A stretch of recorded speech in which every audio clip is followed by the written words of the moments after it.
Aotearoa, country of the long white cloud. That's how the Maori have always named New Zealand. And when hiking on the top of the Tongariro, 2,290 meters high, the name suddenly makes perfect sense.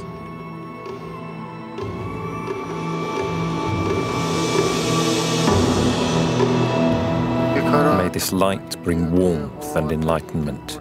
May this place remain peaceful and calm throughout these cold lands, between Ranginui, the Father of Heaven, and Papatūānuku, Mother of the Earth.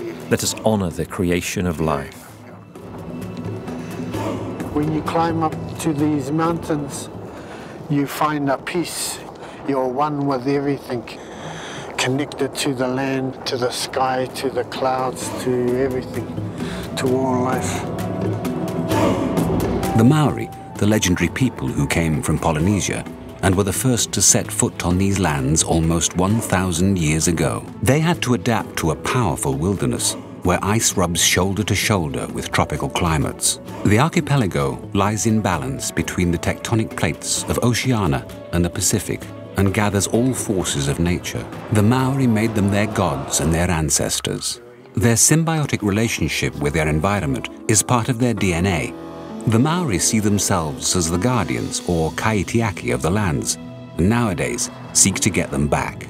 And the threats are numerous: global warming, deforestation, melting glaciers, and endangered species. Even the iconic kiwi, the symbol of the whole country, is threatened. Good luck. May the forest gods watch over you. Disease is 50 metres coming closer towards Tāne Mahuta itself, so it's nearly here. In an age where environmental movements are as much a trend as a necessity, wouldn't the Maori have the legitimacy to lead the way?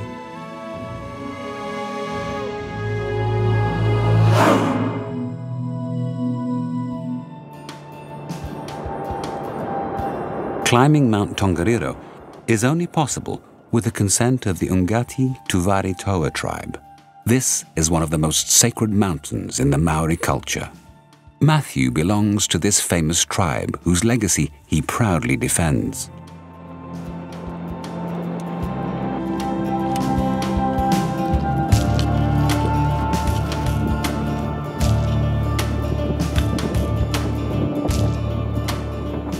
When your hands are cold, put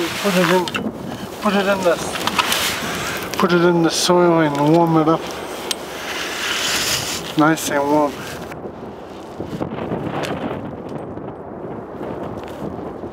This volcanic cinematic scenery inspired the director of The Lord of the Rings. And so for a brief moment, the Tongariro became the famous Lands of Mordor. Some say that one of the movie's most iconic lines was taken from tales of local mythology. In the background we have Ngāruhoi. So from our histories, we have our tupuna Ngāti Roirangi. When he was up on Ngāruhoi, he stomped his hoi into the ground, and it made the ground quiver, shake. But that's Peter Jackson, who knows if he listened to our history and he thought, that might make a good thing in my movie, Lord of the Rings. And you also see Gandalf stamp his hoi into the ground and say, "You shall not pass," and the ground quivers and shakes. Another anecdote related to the film says that the director wanted to shoot the movie from the top of the Ngāraho, but the tribe opposed the idea. The place was too sacred. This is all private land, Māori land, so yeah, we come whenever we want to bathe or to heal ourselves. We come here. Yeah, it's good for your skin. Some of the mud, it's like a natural collagen. So the waters are healing. Niwa wanted to do some scientific studies to find out why the water heals people. But the hapu said no, and the trustees here, they said no, We don't need to know the science behind why it heals people. Just that people believe it'll heal them and they come and they're healed. So that's good enough for us. And it's still a sacred site to us. So there's restricted access. Here, on these lands they consider themselves to be the guardians of, the Maori found back the mana, meaning the power. This holy land had been offered to the English crown in 1887 in order to prevent colonists from settling there. And so the mountains of Tongariro became a national park, the first one in New Zealand and the fourth in the world. Today in this workshop, the two sculptors, Shane and Hayes, contribute to keeping the memories alive and recovering their culture.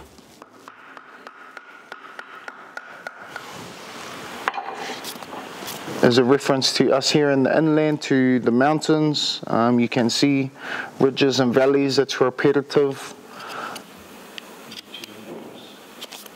I think this one's going to live locally here in the village or outside, somewhere along this road, maybe back towards the intersection. The idea of having these po that will stand at the boundaries to every entrance into the park, which there are 5. The po whenua is guardians of the park, of the people in it. It's not just a carving, it's a demigod. It represents who we are, what we are, where we are. Every Māori identifies with a mountain and water. So I had 3 pieces of my daughter's umbilical cord, and I climbed to the summit of the 3 mountains and buried a piece on each summit.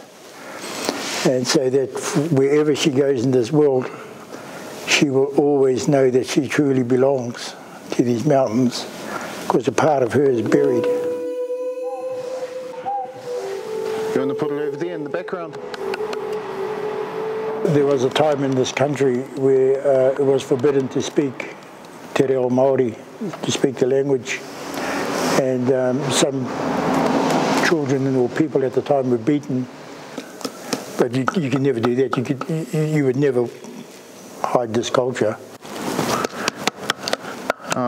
This is a legacy we're leaving behind long after we're gone. These whakaaro will still be standing for thousands of years, hopefully. It is so good to see that after 1,000 years of lying in the bush, this tree has now been brought back to life and will stand as a guardian, sentinel, kaitiaki of the World Heritage Park, and guard everybody, keep everyone safe. Yeah, so it is all about.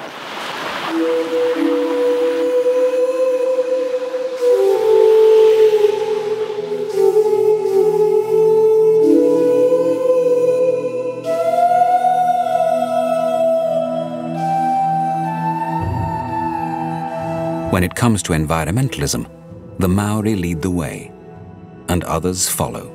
Preserving the environment is now a national cause, and at the foot of the Tongariro, this cause is called kiwi.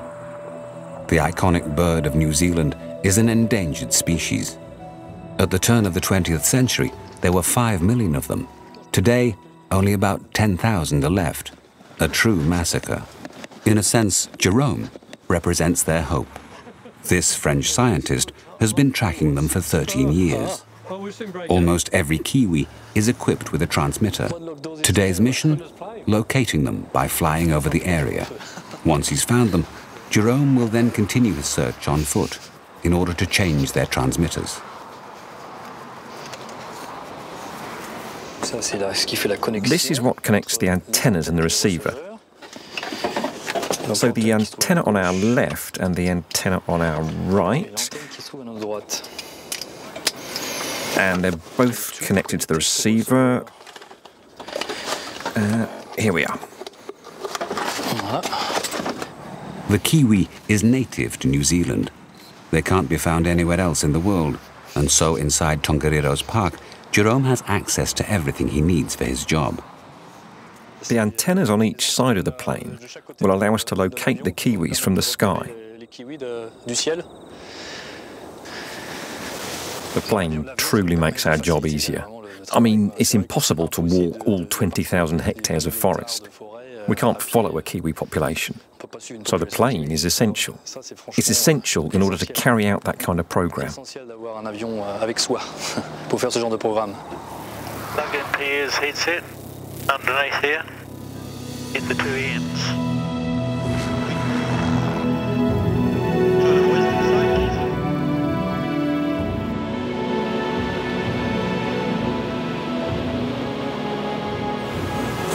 I think I've got some birds down here.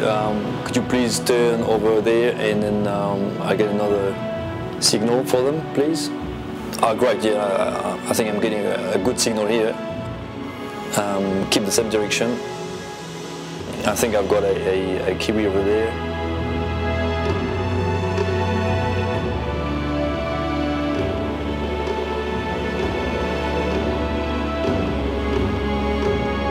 Oh, great! I've just located 2 of them that I'd lost for a while. Great, we found them. C'est génial qu'on l'a retrouvé. Oh, another bird, great. We're doing very well. I think we're going to be able to locate quite a few birds today. That's a good outcome. When I fly above this forest, I say to myself that we could have thousands of kiwis. But there are only 200, barely. It's not an issue with their habitat, it's an issue with predators. That's why the kiwi is endangered. Le kiwi est en danger.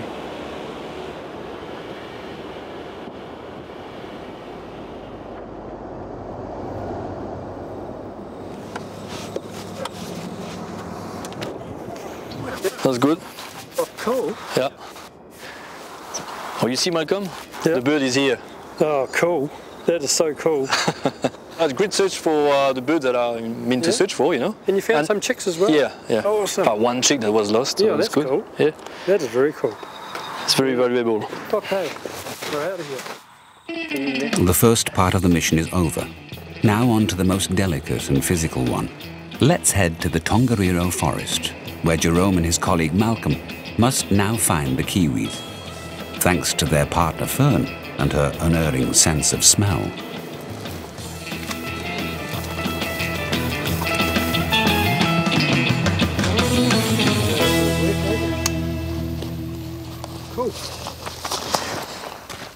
The bird we're looking for is in the area, so I'm going to try and catch its signal.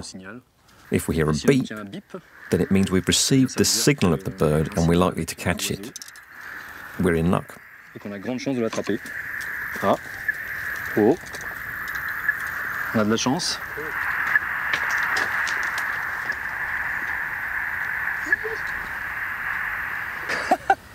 On est vraiment prêt. We're really close. We're really lucky. À mon avis, si on lâche Fern, if we let her go, she'll find it straight away. It's in direction now. Well, we need to get inside the bush, inside the forest. It's a bit steep, but I think we'll just clear a path.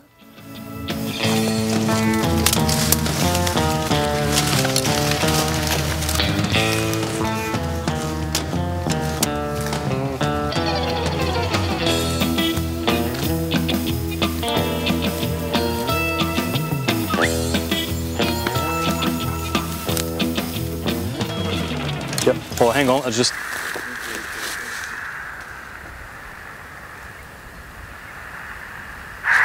We carry on. It's a bit just this way, a bit further up. Yeah. Try and get above it. Yeah. Yeah. Well, it's a nice forest. Now we like it. Yeah. So we're going down and up again. Yep. Because I think it's on the other side. The point of locating kiwis is to be able to get their eggs and protect them from predators. Ermines, weasels, and rats are the main threat and were introduced by the colonists. Male kiwis are the ones hatching the eggs, and so they are the ones to find first. The signal comes from over there, in this small gully. Look, she's starting to smell something. She's found their track. Elle est sur la piste. So, if you can refrain your dog, un peu plus haut, further up.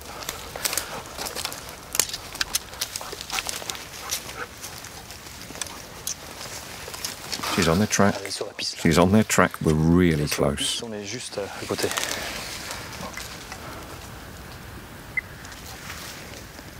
Hopefully he hasn't run away. We're really close. Malcolm. Right, it's in there. I'd say within a 20-metre radius. Its burrow is nearby. Il doit avoir son terrier juste à côté. Is Tiffany not here? Yeah, it's here. On est ici, on y est là. Inside? Yep.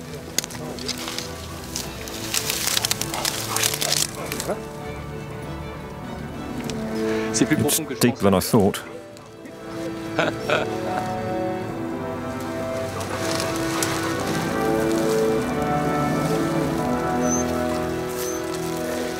Smile. That's a kiwi. How cool is that? Good girl, Finn. That's a kiwi. Il s'appelle Fitz. I'll let you take that. It's a bird we found last year, along with its female, in the same burrow. Good girl, eh? You found a kiwi. Oh, you're such a good girl, aren't you? We release the tension accumulated during this sort of hunt. We can now change its transmitter, and we'll be done for another year. We hope they'll have a good nesting season, and that they'll produce many eggs to increase the population, because they really need it. There aren't many kiwis left in the wild. Honestly, they're on the brink of extinction. Là, franchement, ils sont au bord de l'extinction. That's why we do this job, to make sure they don't disappear. Ne disparaissent pas. Beautiful bird, really nice and quiet. I spent my whole life in the bush, and I was about 40 years old before I saw my first kiwi, and they're just magical. That's why we're called kiwis. We decided to equip it with a transmitter because it's important to track and monitor it, as it's the one hatching the eggs.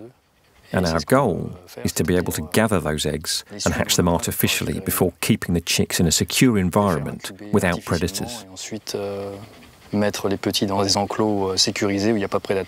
let them go once they're old enough to defend themselves. It's all blurry. Big difference. Yeah. We released quite a few over the years, 100 or so. Kiwis are clearly the symbol of New Zealand. They're very precious for sure, both to the Pākehās and the Maoris. It's what we call a Tonga species, meaning a treasure of nature. They're ready to do whatever it takes to save that species. Maybe 2 kg. Okay, the transmitter is set, and now I'm going to weigh it. 1860. I think I won. You won, yeah. Good weight. The bird is quite peculiar. Its nose is at the end of its beak here. It's the only bird like this. And these whiskers help him move around during the night, just like cats, because they're nocturnal animals. It helps them feel their immediate surroundings. And they have leftovers of wings, but they've lost their ability to fly. They also have big paws they can use to defend themselves. Once they're adult, they're not really bothered. And now we'll have a great year of reproduction ahead of us. We hope they'll hatch many chicks. 4 at least would be great. Perfect day. Yep, it doesn't get much better.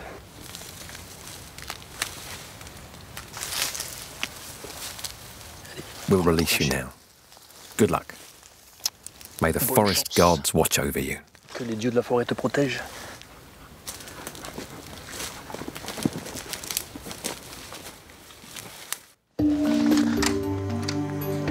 A similar struggle is playing out on the South Island, but this time with the kea. This is the only mountain parrot in the world, and it's also native to New Zealand. the weather's getting worse.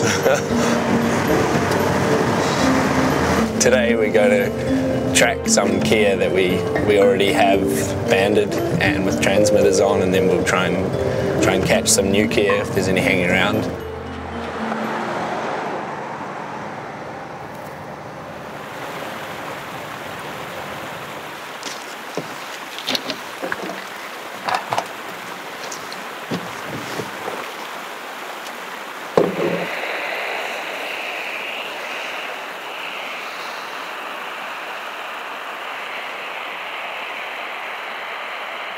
So now I have to drive to the base of the valley and walk up, and all of these side valleys going up, the kea might be up there, so if I get a signal I might track the bird to a point, track the kea, and but mostly I just want to get all the signals and know that they're alive. It's estimated that there are only a couple of thousand keas left, and they live here, in mountains that New Zealanders call the Southern Alps. Where we often sight kea. Oh, I can hear one now.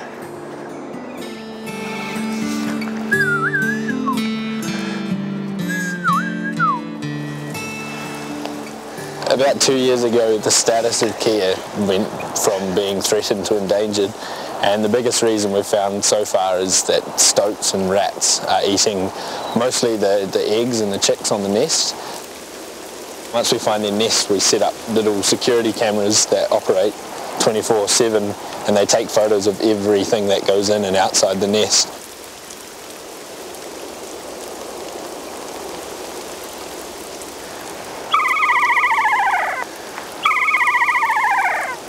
When they're really close to this one, that one normally brings them in. I don't know, yeah, it must mean like, come check this out. Come have a look over here.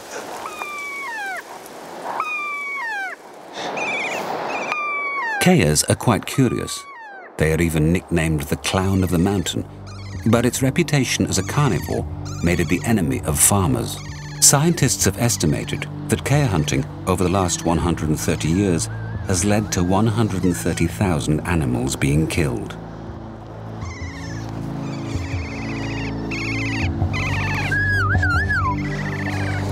So there's one unbanded kea. I'm going to try and catch it with the fishing rod. Tom is lucky today. One of the keas doesn't have a transmitter yet.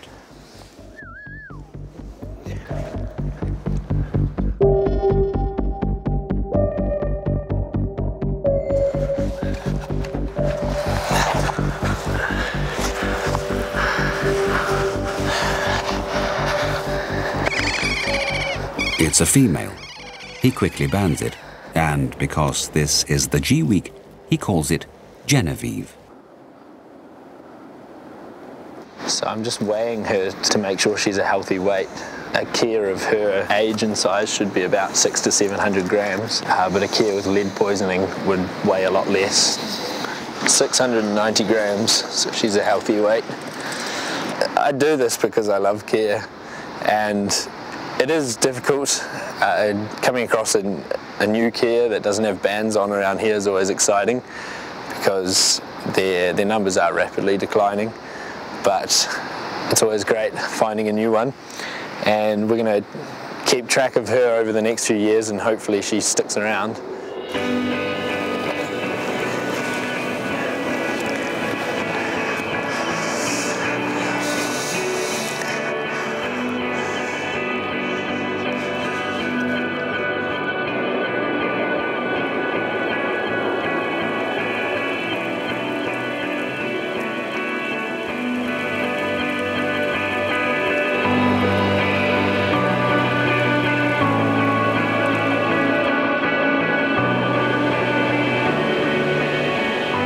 At the moment, without any treatment, the kea nest survival is pretty much zero.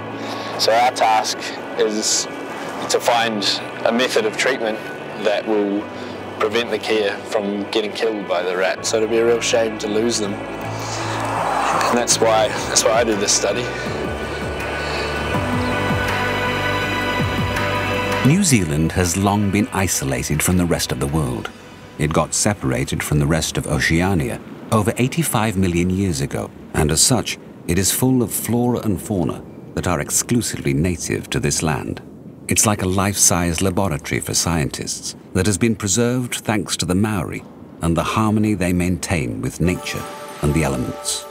In the northern part of the country, this is demonstrated when looking at the underwater environment of the Poor Knights Islands. Chris MacDonald is the chief of the local tribe. The Poor Knights Islands, visible from this beach, have long been the starting point of Maori sea expeditions to other parts of New Zealand.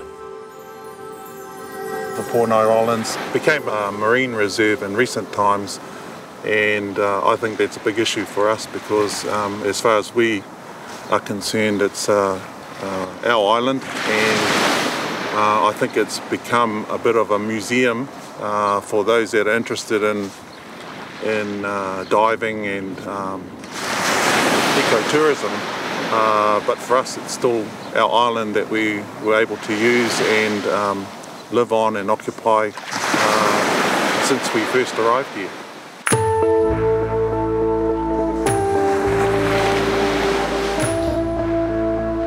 Today, the area has become a haven for divers, something Chris deeply regrets. James Bell is professor in marine biology at Wellington University. He's leading a group of students tasked with sampling and analysing sponges. Before going to the diving site, James always consults the tribal authorities of his intentions. You be Chris? Yeah. Hi, I'm James Bell from Victoria University. Nice to meet you. Yeah, Thanks for coming down. Yeah. This is our kind of a new research project for us. We have sites in a few different marine reserves around New Zealand where there are particularly amazing sponge populations. With the Poor Knights, there's been lots of collections of species and things to understand what's there. So how long are you guys going up for? Just today and tomorrow. Oh, yeah. Yes. Are you coming with us today? No. Okay. We'll see you later then.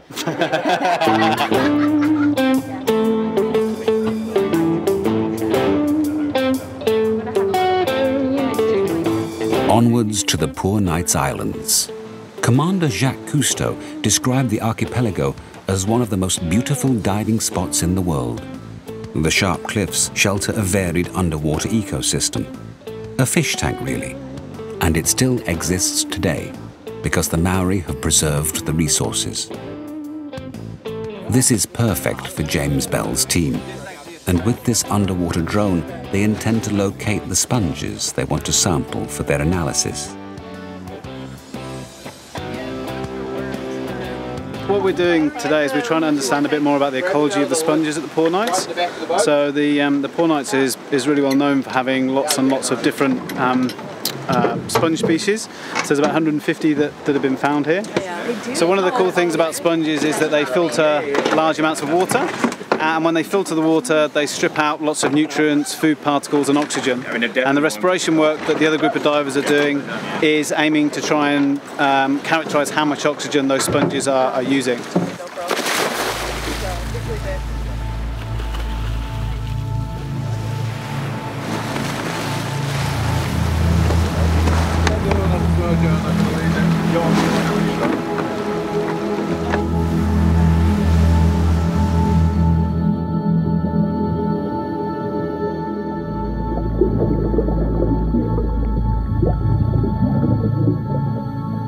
Underwater biodiversity is incredibly rich here. The sponges that James's team is studying can even be found in unusually deep spots, beyond 40 meters. This is precisely the mystery of the Poor Knights Islands, a mystery that these diving scientists try to understand.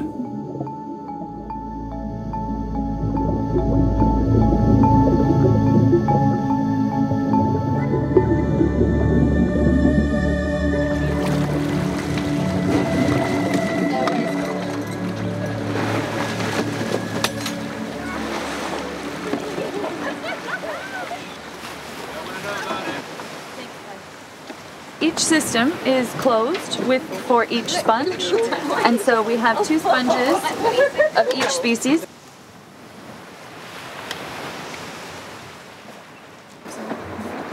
$7.29. Ooh, Someone's thirsty. Like what? It's consuming more, so there's less oxygen in the water now compared to this one. It's nice because it means the system works and also that it's active, it's alive and it's active. Okay, so it's 2.15. Whoa. Oh, that's okay. Yeah, that's okay.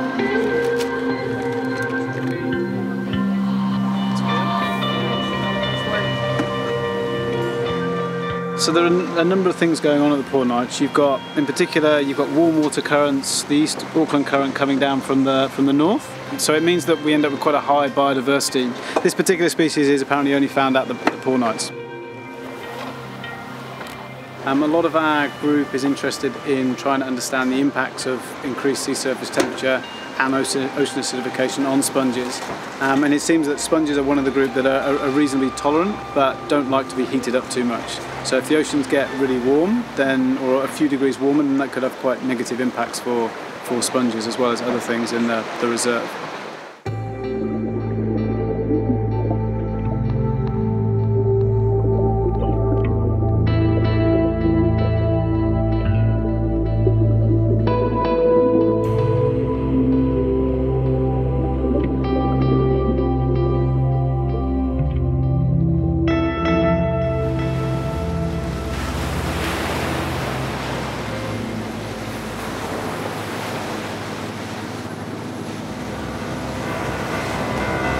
New Zealand has kept its sanctuaries, especially thanks to the symbiotic relationship the Maoris have with nature.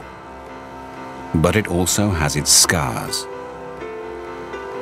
Thousands of hectares of forest were devastated up until the beginning of the 20th century in order to expand farmland and make space for a growing population. The king of the New Zealand forests paid a high price for this. The kauri is one of the biggest trees in the world. Its dimensions attracted lumberjacks, and now only 4% of the kauri forests are left. And nowadays, another scourge is plaguing these green giants. A bacteria that spreads through soil is wiping them out one after the other. For the Maori who worship these trees, this is an environmental catastrophe and a loss of their heritage. In the Waipua forest, this survivor is more than 3,000 years old and is seen as a demigod. It's 14 meters in circumference and 52 meters high. Kia ora everybody, my name is Conrad. I'm a Tāne Mahuta ambassador and welcome to my forest. Tāne Mahuta is the largest living tree in the country and he's the 4th largest tree in the world. What is the name of that tree? Tāne Mahuta. Tāne Mahuta. Yes. Oldest. He's the largest? The largest, but not the oldest, and the oldest is the one up the top of the hill. Yeah. So here in the forest or in Waipoua, the locals know that the old track used to come in around that way and used to come around the corner and straight up towards Tāne Mahuta.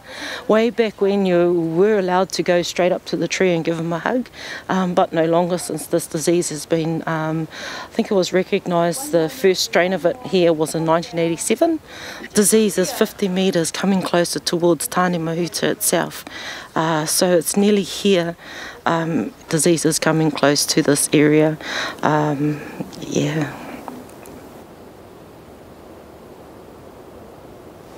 Through the stories that I've heard, I think that these trees, my culture would have seen these trees as the pillars that held up the sky. So when you would have thought about it, there was trees, the biggest recorded Kauri tree was double the width and double the height of Tāne Mahuta. And why our people found them so sacred and never cut them down, because if you cut down the pillars that hold up the sky falls back down, Rangi Nui falls back down on Papatuanuku, and we don't get to live anymore, we don't get to see the light of day anymore.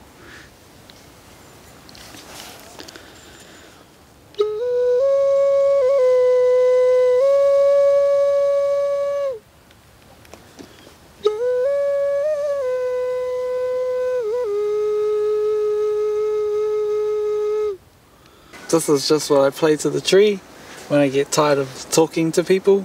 I think he loves it because it just makes everybody quiet, because sometimes it can get really loud in here and feels like it's a street in the middle of the city, So I play this and then everybody goes quiet. You hear the birds and you hear the wind and you can hear the leaves. That's how I like to enjoy the forest. And why I play it is to get people to slow down and look at the tree and appreciate the tree, and instead of running through here, because you'll get a lot of people like that and they'll run through and they'll just take a photo and right tick and then turn around and then they run off. It helps him by helping them appreciate him, if you get what I mean. Yeah, because if they don't appreciate it, then they won't want to look after it, and then they'll start to want to save the trees, and that's what I hope my message is doing for the tree. Will Tanemahuta, the fourth biggest tree in the world, be able to live 3,000 years more?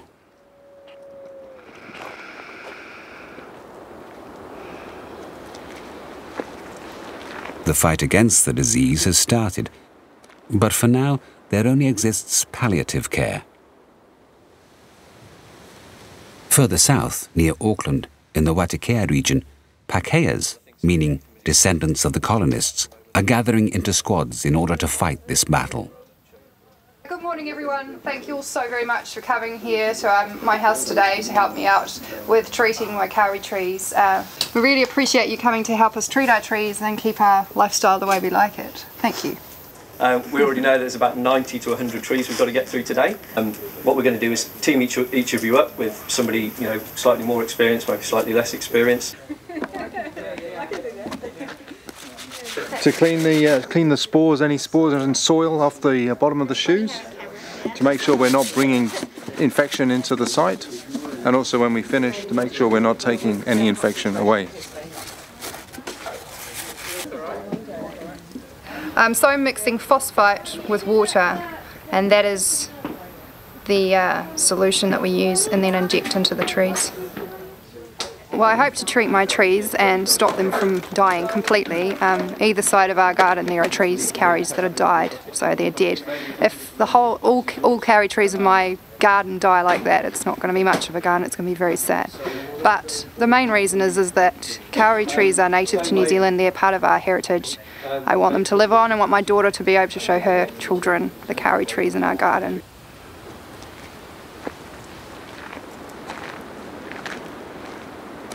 I'll show you the first tree that we noticed had something wrong with it, and some of the branches actually end with no leaves in them whatsoever, so they're actually dead. But obviously we are trying to do something about it. It will take a lot of effort. I'm going to probably have to come and inject this tree maybe every 6 months, maybe every year, potentially for the rest of its life, until another solution is found. This is my favourite tree in my garden. It's the tree I look at every morning when I come out onto my deck. So I'm just hoping that our trees can be saved and that this treatment works to have beautiful, healthy trees in the future.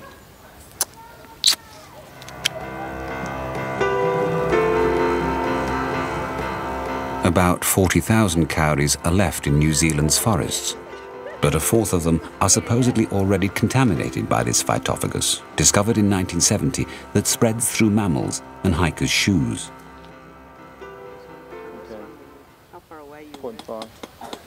So you can see the canopy of this one and that one over there. You can see that it's a lot smaller and it's really yellow. So this is very, very sick canopy, very sick trees.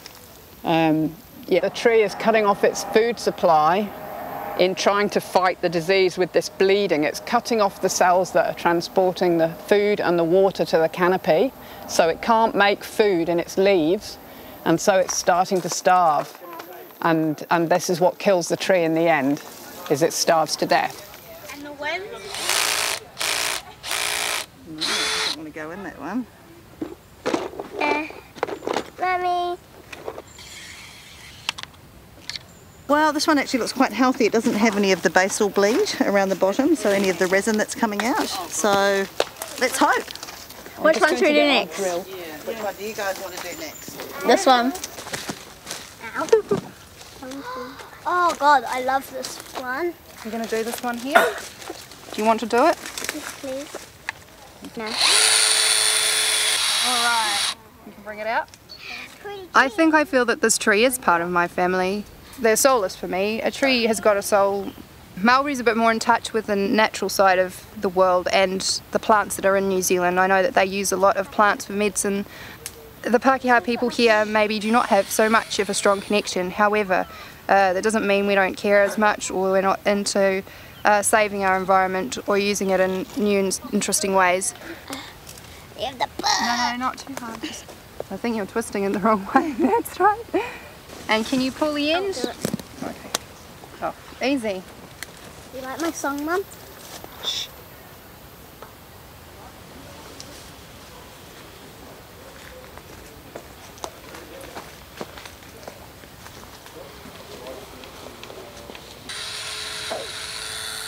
I hope my daughter is learning how to do it, so when I'm too old to do this, she will be able to do it for the trees. And I will carry all of them, and my kids will do it, and their kids and kids and kids, you know, all of them. So I save trees with my mum.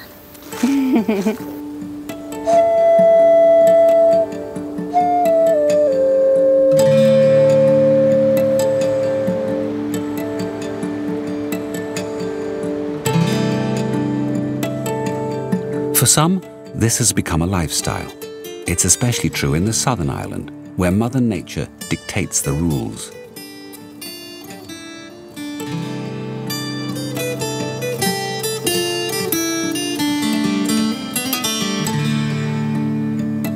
All the way south, there's a region so extreme that there's no other choice than living in harmony and adapting to the surroundings. Here are the Fiordlands. At the end of the lake and mountains, the road stops in Doubtful Sound, the region's deepest fjord. The end of the world. Beyond, there's nothing. Only one man lives here the whole year long.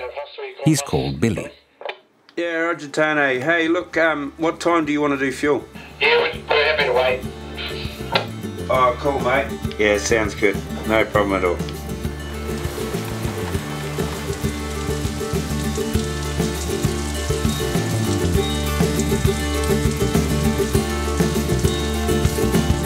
Billy is the contact point with the outside world. He's the odd job man for anyone venturing here. Today marks the start of the crayfish fishing season, and he must go to the harbour. The fishermen around Fiordland all get their fuel here, and quite often they come in for fuel. They can come in any time, even like 3 o'clock in the morning if they're travelling up the coast late. You can't deny them fuel, because if they go up the coast light and roll over, it's really important that they need that fuel, so we don't want anything to happen to them. It's a very tough environment for a lot of these guys to work in. If someone's having issues or broken down or in danger, everyone just drops tools to help. You've got to remember, this is one of the most remote places in New Zealand. There's Dad. Yep.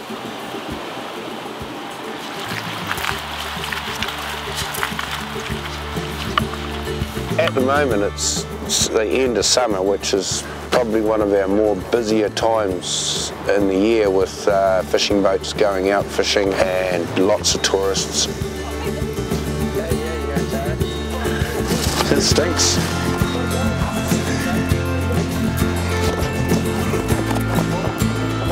What is Billy for me? He's a slave. He's called in the right, he's been in the wrong place at the wrong time, that's what it's called. He doesn't normally help us like this. Oh, yeah. He's always very helpful. He's very good to us. I gotta go. There is an emergency. Time to head to the heliport. Billy must help the pilot to attach his cargo.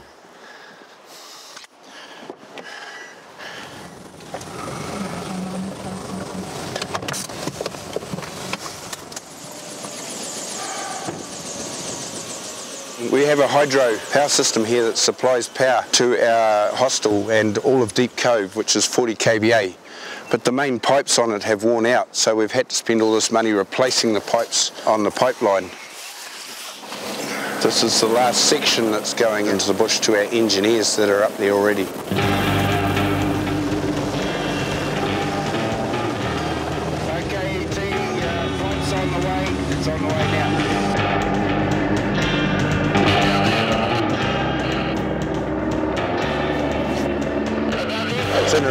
very tricky spot, so it's going to take a lot of teamwork to get it up and get it in the right place. So, yeah, that's it. She's done. Woohoo! Good job, E.T.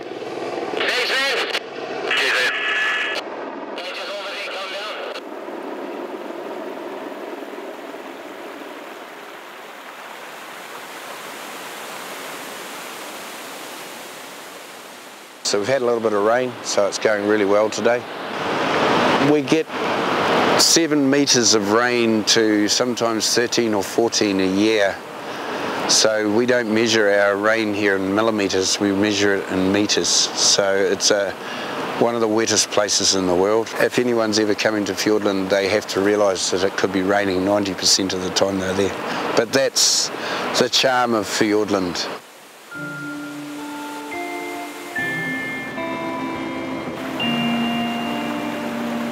But on top of this, there's also hunting and fishing, and such moments of peace are also the reason why Billy chose the end of the world, his paradise.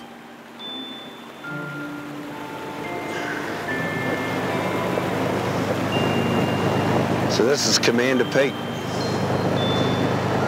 We're going into Hall Arm, which is part of Doubtful Sound. All these waterfalls up around here, they just come up whenever there's a heavy rain and run through the bush. Fiordland has many moods.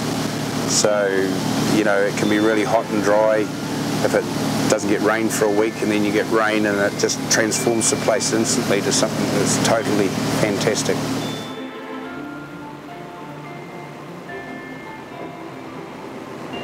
I want to catch a groper or something that's decent enough to eat. And a bigger fish than Stephen.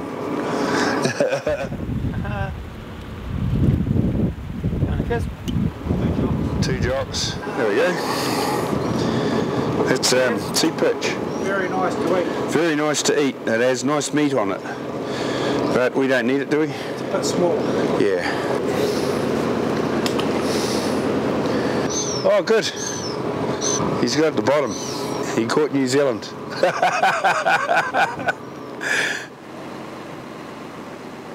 People in an area like this can't go out and just catch everything that they want and take fish home for the next 6 months, because before very long there'll be nothing less for everyone else to catch, and you have to practice conservation a bit when you're fishing.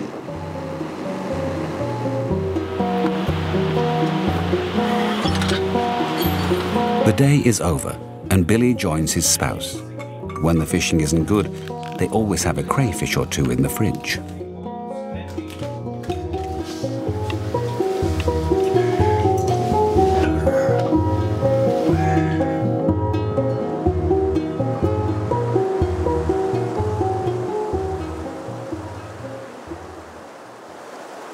We're going to be walking back along the road this afternoon. You're all going to be catching heaps of fish. The next day, the reception centre is full. A short tourist season begins that changes Billy's day-to-day routine, because he's also the centre's caretaker.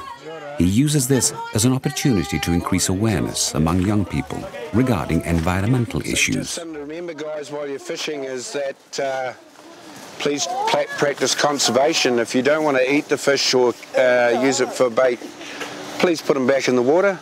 Okay, let them live. Right, okay, cheers guys, catch us later.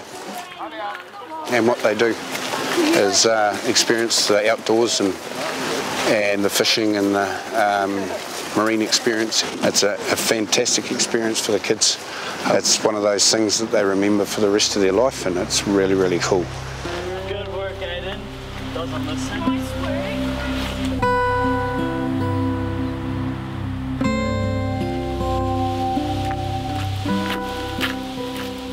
So this is a track we have to maintain often, eh? Keep it good for the kids.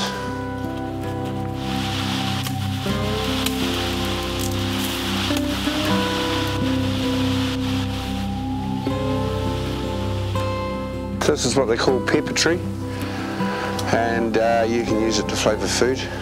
You look around, there's other trees and stuff that the Maoris and early Pakars would have made, or early Europeans would have made use out of. So this is a plant That was quite handy for use. It's very tough, like a vine, but very pliable.